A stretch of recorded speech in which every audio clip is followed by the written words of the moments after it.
চুয়াডাঙ্গায় নারীকে গণধর্ষণের পর হত্যার দায় স্বীকার করেছে গ্রেফতার দুই যুবক। শুক্রবার সন্ধ্যায় তাদের আদালতে হাজির করা হলে কারাগারে পাঠানোর নির্দেশ দেন বিচারক।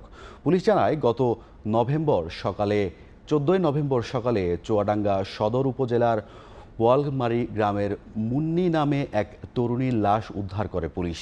পাশে পড়ে থাকা ব্যাগ থেকে মোবাইল নম্বর ও স্বর্ণের দোকানের ক্যাশ ভাউচারের সূত্র ধরে তদন্তে নামে পুলিশ।